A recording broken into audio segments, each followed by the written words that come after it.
Hello, everybody, and welcome to day 4 of the Advent Calendar unwrapping, the main Advent Calendar, of course.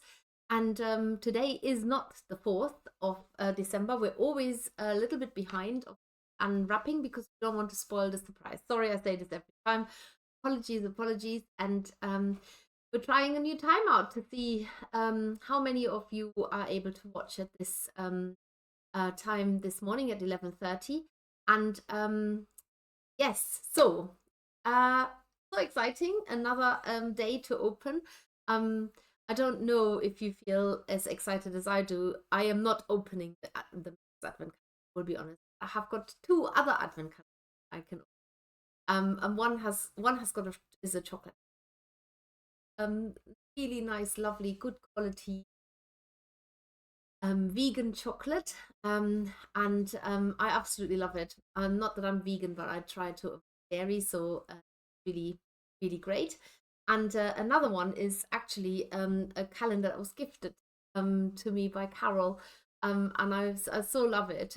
Thank you so much, Carol. This is my first Advent calendar that I've ever had in, oh my goodness, I think since I was a child, actually. I always do all of this for other people and I never think of myself. I'm really stupid like that. So any which way, here I am. I hope that you're enjoying your Advent calendar so far. And I'm going to say hello to some of you who are watching this morning. So we've got Katrina is there, who says hello Felters. Paul is there, hello fellow Felters. Gail, hello. Gina says morning and fluff friends from a dull, damp Lincolnshire. Yeah, I think that's probably Gloucestershire today as well. Dull and damp. Stacey says, morning everyone. Stacey, do tell us what the weather's like on the other side of the big pond. Pip says, hello everyone. Put Teams on busy so I can watch while working without people calling me. That's the way to do it. Excellent. Well done. Dawn says, morning Steffi, have a lovely day. Thank you, Dawn. I'm actually going to take this afternoon off. I have to talk to several people. I'm so stupid.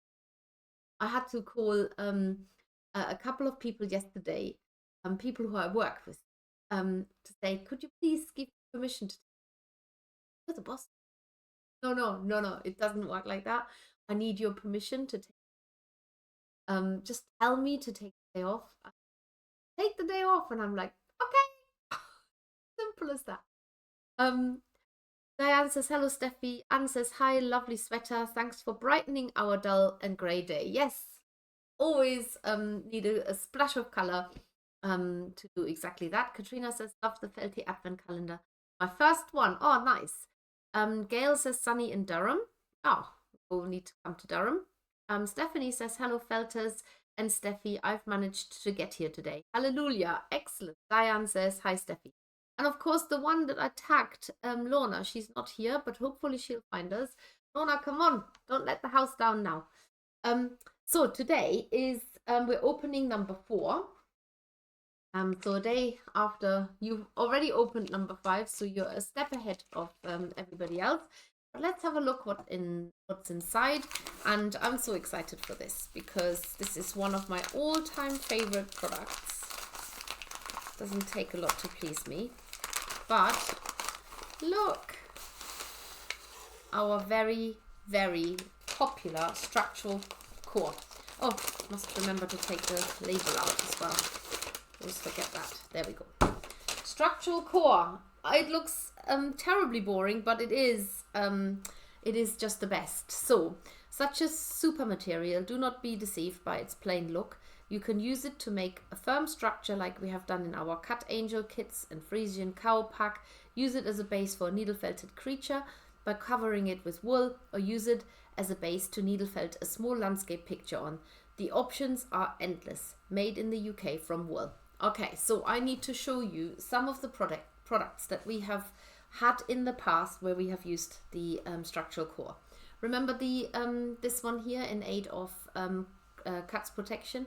Yes, this is the structural core. This part here that enables you to sit your cut on the Christmas tree is made with exactly that, and it's that size even. So you can make quite a firm, so obviously if you're winding this into a cone shape, you will end up having to cut bits off so that you have a cone here. So you need to round it off. And but this is basically it. I promise you, that's it. The other thing that we've done with it, and I've only brought 2 things, is, do you remember these? Remember these? Houses. So they have basically, they're just, you can just about see it, they're sandwiched little pieces of structural core on top of each other. There's the roof, you can even see on there still the outline of it. And that's what we did with it too. So you can use it literally for structure if you wish, or you can build a little diorama on here, make little 3D humps and bumps and whatnot, and then place one of your needle felted creatures on. But what I want to show you today is how to super quickly make a very nice little postcard size landscape picture. And I thought, actually, why not use the 2 types of wool that we've had in our previous 2 days. So that would actually be, remember the Wild Professor top? Slightly squeaky, but perfect for making mini Einsteins. And also, I've got here the silver top with a sparkle. If you've missed any of these tutorials, you can still catch up, but we use this to make pom-poms and tassels. So I'm going to build these into my landscape picture, and I'm going to be really mean now. I mean, super duper mean. So I have got a jar here sitting on my desk, and this is what you lucky guys are yet to receive, because you bought the lucky dip over our rainbow weekend. And this is I've snatched one, and I'm picking wool out of there. It's absolutely stuffed to the brim with lots and lots of fiber. There's so much in it. I promise you, I'll fill it up again. You won't get a half empty jar. Not that I would use even half of it. So if you've got this jar coming in your lucky dip, hold fire unless you've got a lot of different colored wools that you can use. I've started making little landscapes, trying things out, and I'm gonna continue to show you how to do this. So this is so easy. You would not believe how easy this is. So I'm going to show you how you can make this landscape in less than 15 minutes. Okay, so are you ready? Who wants to see this little landscape being made? Of course, I've used the structural core as a base. So it's really easy to a nice little moonlit scene with some trees in the foreground. And this is not even half finished. So I'm going to show you how to do it. Let's just check in with some of the comments. So we have got Stacy. It's frozen here. Light snow, northeast coast of USA. Oh, somebody sent me money. Oh, thank you. It always catches me out, that sound. But this is when you send coins. I don't know how it works. Nobody ever sends anything, and I don't expect it. But when the sound happens, it does make me happy. Diane says, love those little houses. Pip says, can't wait to get my lucky dip. And I think those little houses are actually a free tutorial on our YouTube channel, so you could make at least one from this structural core, because I'm pretty certain it is a live stream. Rightio, let's oh, one of the houses just fell off the let's have a look what we're gonna do here. Oh, this is really annoying me. It's wonky, but it's not me that's wonky, it's the table. It's the camera that's wonky, but now anyway, let's just forget about it. So I'm going to place my oh no, that's a needle end. I must have had it stuck in there. Okay, I must dispose of this safely. So basically, if you look at this picture, I keep this in view so that you can see. All you need to do is color in about 2/3 of the sky and 1/3 of the sort of foreground, the forest floor or whatever it is. And all I have done is, you can use different types of blues, purples, throw a bit of black into it, taking stuff out of the jar. And you can spot this bright white that is actually this corn top. and then these wispy bits thrown in there is also this, and then the grey veil just going across here on the moon, that is the grey tops. So you can use that, but if you have some other colors, it definitely helps. So I need some dark green as well. Oh no, that's turquoise. I think I might have used up all the dark green in this jar. By the way, all the jars are completely random, so don't expect you get the exact colors. They are completely random. They're literally what we call our scruff fluff jars. This is a scruffy fluff that is perfect for needle felting still, but it's also little bits of fluff. So now I need some needles. I'm going to start with, I'm going to use a coarse felting needle, but I'm also going to have my multi-tool to hand because that will speed up my progress here. So all you need to do is mix wool. I'm actually going to add a little bit of white in there as well. You can just use the corn top, but you don't need to overthink it. Do not overthink it. Just make a sky in sort of moody nighttime colors. Especially if the moon's out, you want it to be quite dark, but don't worry if the first layer isn't dark enough, you can always add more over it. And I'm going straight to my multi-tool because I want to speed this up so that I don't have to spend an hour doing this today, because I've got places to see and places to go and people to see. That's it, no people to see actually. I just thought I used that saying. Yeah, it was we had a funny incident at the last show that was at the Harrogate show. If anybody was there, maybe you were in the audience, maybe you weren't, but I thought it was quite funny because I had a very grumpy start to the day. It does sometimes happen. I cheer myself up quite quickly, but usually by talking about it and saying, I'm grumpy. So I was telling the one of the tech guys, I said, oh, I'm really grumpy today. I got up on, I woke up on the wrong side of the bed. And he said, sure it is. You got up on the wrong side of the bed. And I said, no, I think it's you woke up on the wrong side of the bed.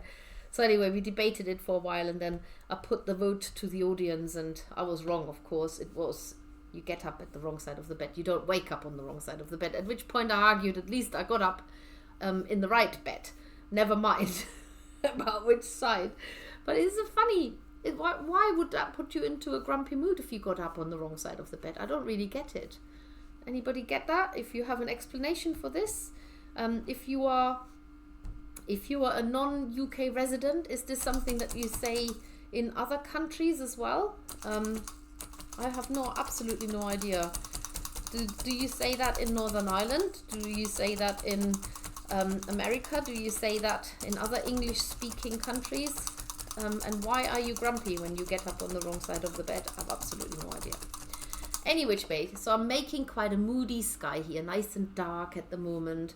I'm mixing the purple and the black to make it a sort of almost like an inky colored sky. And of course, every time you do this, your picture will look slightly different. And then before I get too far down, I'm actually going to start coming towards the sky with the ground here. So I'm mixing, I need brown as well, out of the lucky jar. Mix a little bit of the brown and the green and just put that down. You do still have to lift your work off your mat, because even though it's a slightly thicker felt, you still go all the way through the mat into the mat underneath, and just felt this down. Let the wool do the details that you might not see straight away when you're doing it. I can always highly recommend look at any 2D pictures. Take your phone out and look at it through the camera, because it just changes everything. Our eyes get so accustomed to just looking at this fluffy bit of wool that you've put down, and you lose the sight of the big picture. So do take your phone out and just look through it, or look away and then let somebody hold it up so you can look at it from a distance. It really does make a difference. You suddenly start seeing things that you didn't realize were there. So I'm doing a little bit more of the ground, and then I'm going to start adding the moonlight into the sky, and then also with a bit of a reflection onto that forest floor. What's this? Take that off. Let's just see what if anybody is crack on. I love 2D projects, says Anne. Excellent. Oh, it was Pip who sent me stars. Thank you so much, Pip. You're so kind. Oh, I like that little emoji that comes up with all the colourful stars going round and round. Gail says, I think I'll try making a house. That's a great idea, says Diane. And Amber says, hi everyone, this looks great. So the challenge of doing a landscape picture is not to overthink it. It is not like, it's not like painting, not that I'm a painter, so I might tell you complete rubbish here. But it's much simpler, because let the world fill in the details that you don't need to make. So I haven't even used my single needle at the moment. So now I've got a nice background. It's quite boring, but it's there. And now I'm going to add in little white highlights.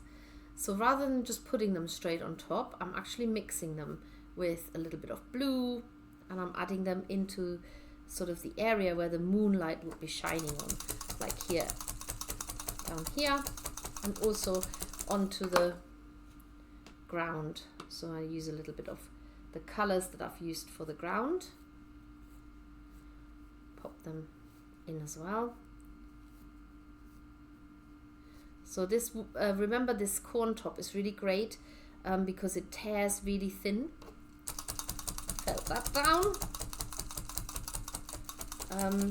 If you're using a 7 needle felting tool, then just use it with a brush mat. I'm actually wanting to put some of these grey bits in as well.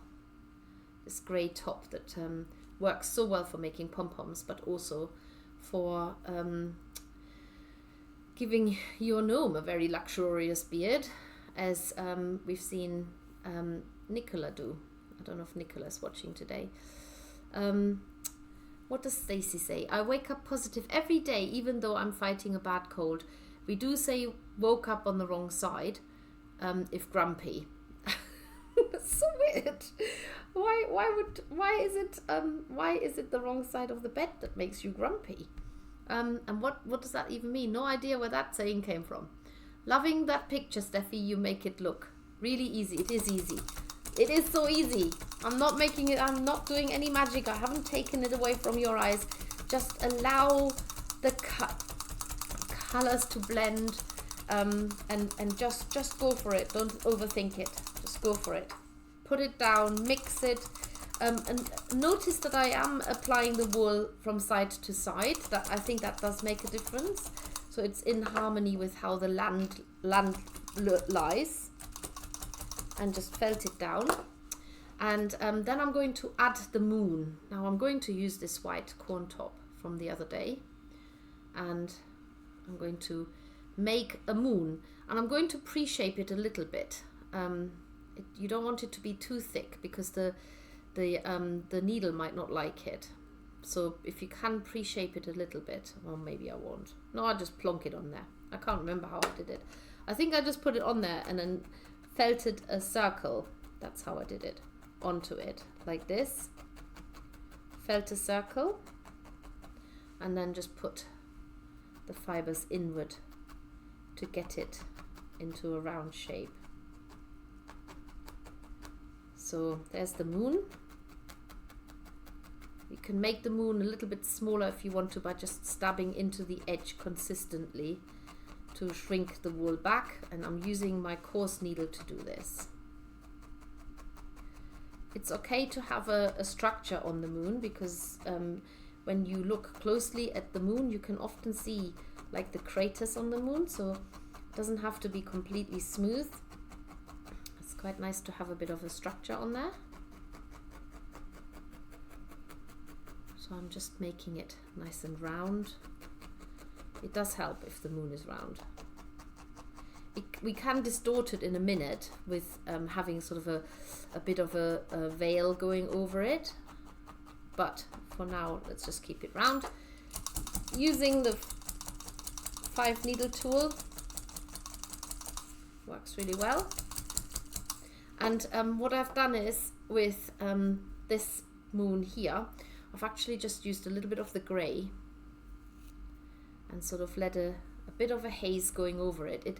It kind of almost puts a bit of a pattern on the moon as well, which is not bad, and it just softens it a little bit. So, and then I need to put some lighter colors into my sky as well, where the moonlight spills out into the clouds. So again, use the wool that you've used before, but this time add the white highlights into it. So allow them to be definitely highlighting the wool that you're mixing.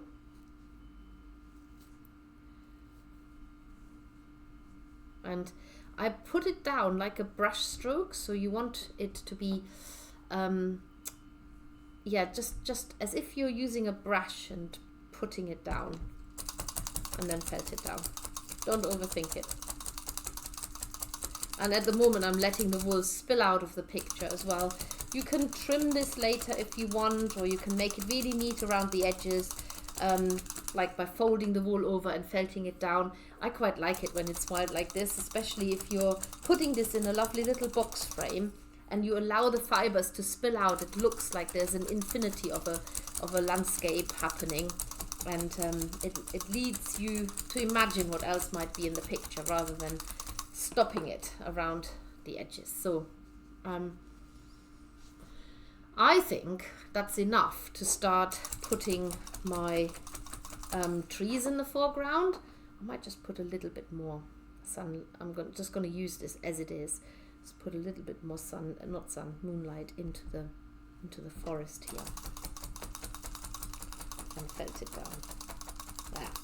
So the next thing you're going to do is you're going to create these trees, and what I've done is I have actually have one in the foreground, and then they sort of edge their way back. So you imagine a line that runs into the middle, and then you do the same on the other side, which I haven't finished. So you start putting the first tree down, and I'm wondering whether I should do this. Oh, I'll do it on this one. So I've used black and I've mixed it with a little bit of brown, just so that it's not completely black. It'd be fine just in black, but I liked it less black. And you pop that here in a very straight line, and you're going to start felting that down, letting the base spill out a little bit and then narrowing it to go up. So it's like one of those tall pine trees that that has got like the foliage right at the top of its. It's gone a bit skinny here around that part, so I'm going to put a little bit more down, and I go put that moonlight away here. And sometimes you have to just do a little bit more work down here to integrate it into the ground, so that you have some what you call it, roots, maybe covered with a bit of moss. So I'm just felting that down how I want it to look, and then go up. And do look at your creation through a camera lens. You only see what that it looks amazing because you're already looking at it. It doesn't look like that to me, I promise you. I have to look up now and then to see it, how you look at it. So then I'm doing the same with a tree top, but I'm putting a little bit more green in it, and I'm mixing it again, just completely randomly. I'm going in all directions. I want this wool to bubble up and become quite fragmented. And then I just pop that here on the top and felt it into the tree, onto the top, like that.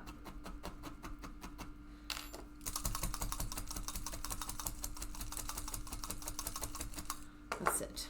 And then what I've done with this picture here, just to get an idea of where the trees are going, I've literally just put tree trunks up.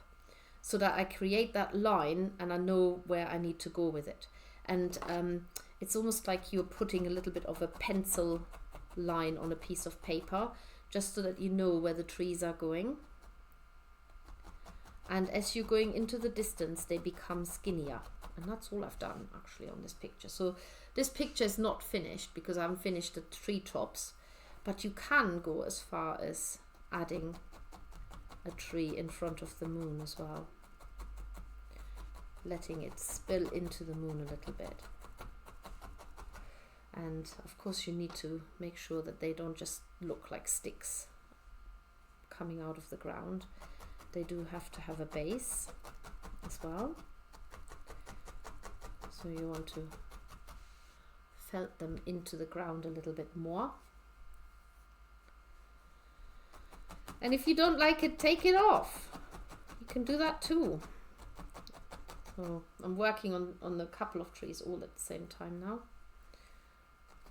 Felt it down. A little bit more dark here. And then add a bit of the green on top of it, same as you've done before.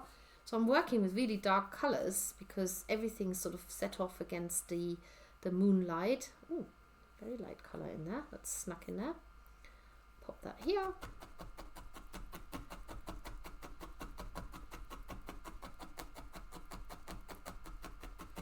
And then another one here. So they almost become one. And another one here. Now, because I'm going in the wrong order, so the trees very far at the back should be behind the trees at the front. So what I might do is I might just add a little bit of the foliage in front of it again, because